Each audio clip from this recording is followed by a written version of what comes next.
हम डॉक्टर को भगवान का रूप इसलिए कहते हैं क्योंकि वो हमारी जिंदगी बचाते हैं। लेकिन जब डॉक्टर अपना फर्ज भूल जाएं और जिंदगी से ज्यादा जरूरी रुपया हो जाए तो आप क्या कहेंगे? ऐसा ही कुछ राजस्थान के उदयपुर की गीतांजलि अस्पताल में हुआ है, जहां इलाज के पैसा जमा नहीं कराने पर इलाज बंद करने की खुलेआम धमकी दी जा रही है। हम आपको अस्पताल प्रशासन और पीड़ित के बीच बातचीत का ऑडियो सुनाते हैं। जब तक जेब में पैसा तब तक होगा इलाज। पैसा खत्म तो इलाज भी खत्म।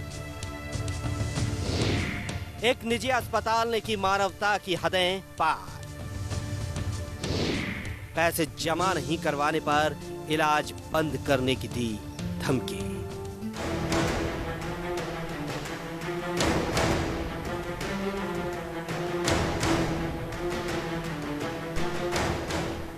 कोरोना संकट में निजी अस्पताल की कोताही लगातार जारी है, मनमानी लगातार जारी है। दरअसल जब तक आपकी जेब में पैसा है तब तक ही आपका इलाज होगा, लेकिन जैसे ही आपकी जेब से पैसा खत्म तो आपका इलाज भी खत्म, चाहे उसके बाद आपकी जान भी क्यों न चली जाए। जी हाँ, ऐसा ही एक मामला उदयपुर के गीतांजलि अस्पताल से सामने आया है, जहां इलाज को लेकर समय पर पैसे नहीं मिलने पर इलाज को रोक दिया जाएगा। जरा पहले आप खुद सुनिए कैसे लुटेरे अस्पतालों के लिए जान से ज्यादा पैसे जरूरी हो गए। ये तो कुछ समझ में नहीं आ रहा है यार। पेमेंट तो अभी आ रहे हैं सब भैया, सबको बुलाया मैंने। अभी मैंने बोला ना सोमवार सब आ ही रहे हैं। अभी 12-1-2 बजे तक आ जाएंगे। हाँ 12 बजे तक पेमेंट जमा कराई है ना। हाँ अभी आ ही रहे हैं। ये थोड़ी पेशेंट की स्थिति मेरे को समझ नहीं है, थोड़ी समझ लो और भी लोगों से जैसे क्या। ऐसा पेशेंट की स्थिति जो भी हो, मेरे को पेमेंट जमा कार्ड चाहिए तो चाहिए। अरे यार तो सर पेशेंट की स्थिति तो मुझे देखना तो ना। मैं तो आ रहा हूँ, जमा मना तो नहीं कर रहा हूँ, बात तो कर रहा हूँ ना। पेशेंट की स्थिति जो भी है आपको पता भी है ना, पेशेंट की स्थिति अच्छी नहीं है। आज पेमेंट चाहिए मेरे को। आज पेशेंट के साथ भले कुछ भी हो, मतलब एक बार देखो नहीं, बात नहीं करूँ तो 2 मिनट सर बात तो करने दो मेरे को। बात करो और पेमेंट चाहिए मेरे को आज, है ना। मुझे आज बहुत हो गया ना, अब इसके ज्यादा मैं और कंट्रोल नहीं कर सकता। यार सर पेशेंट के साथ भले कुछ भी हो यार, आप पहले बात कर। दीपक जी सुनो मेरी बात। हाँ व्यवहार होता है, व्यवहार अपनी जगह होता है, ठीक है। मैं भी यहाँ पर नौकरी कर रहा हूँ। नहीं तो पेशेंट के साथ कुछ भी हो गया, मैं अभी नौकरी कर रहा हूँ मैं यहाँ पर, ठीक है। मैं मेरे पिताजी को होना चाहिए बस। आईसीयू के अंदर है पेशेंट के साथ। अरे सर दवाइयाँ बंद करो। आईसीयू में हो कहीं पर भी हो, आप सुन लो मेरी बात कान खोलकर। कुछ भी हो जाए पहले पेशेंट के साथ सर। मतलब चाहिए आज सर। पिताजी दवाइयाँ बंद हो जाएगी, पिताजी को कुछ हो जाएगा साहब।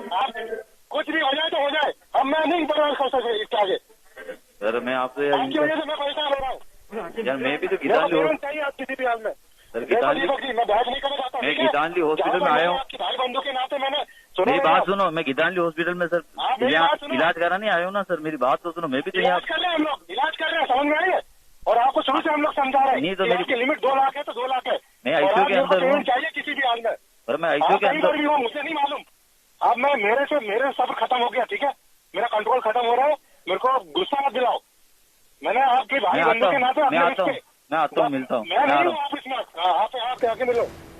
तो सुना आपने, समय पर पैसे जमा नहीं करवाने पर धमकी तक दी जा रही है। मरीज का हुक्का पानी यानी कि दवाइयां तक बंद कर देने की बात कह रहे हैं, लेकिन पीड़ित के बेटे के पैसे जमा करवाने की बात तक नहीं सुनी जा रही। इन्हें तो चाहिए तो सिर्फ पैसा, चाहे मरीज का इलाज सही से हो पाए या फिर नहीं। तो चलिए आपको गीतांजलि अस्पताल की सच्चाई से रूबरू करवाते हैं। क्या आखिर अस्पताल में मरीजों को वाकई में अच्छा इलाज मिलता भी है या नहीं? इलाज के नाम पर चल रहा लूट का खेल। गीतांजलि अस्पताल में आखिर हो क्या रहा? स्वास्थ्य सेवाओं में नहीं दिखा कोई दम। मरीज का 6 दिन में कर दिया 2 बार ऑपरेशन।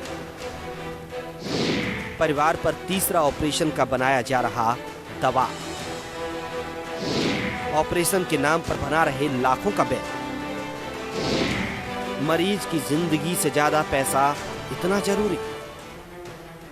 दमामी निवासी देवीलाल, जो हिंदुस्तान जिंक देवारी उदयपुर में कार्यरत हैं, उन्हें पेट की समस्या हो जाने के कारण उदयपुर के गीतांजलि अस्पताल में भर्ती करवाया गया था, जो कि अभी तक अस्पताल के आईसीयू में भर्ती है। लेकिन लुटेरे अस्पताल ने पैसे कमाने के चक्कर में मरीज का 6 दिनों के अंदर ही 2 बार पेट का ऑपरेशन कर डाला।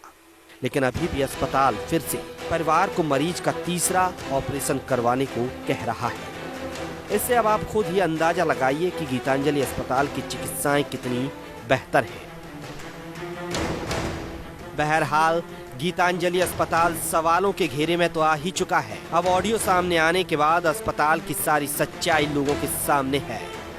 अब देखना होगा कि सरकार ऐसे लुटेरे अस्पताल पर कब कार्रवाई करती है, या फिर देवीलाल के जैसे कई अन्य परिवारों को भी इसका नतीजा भुगतना पड़ेगा। Special desk, news India. तो रिपोर्ट आपने देखी किस तरीके से यहाँ पर अस्पताल में धोखाधड़ी की जाती है, इलाज के नाम पर पैसा वसूला जाता है, लेकिन यहाँ पर मरीज का इलाज नहीं कराया जाता। जिस डॉक्टर को हम भगवान कहते हैं क्योंकि वो हमारी जिंदगी बचाता है, अगर वही भगवान एक कातिल बन जाए तो आप उसको लेकर आप क्या कहेंगे?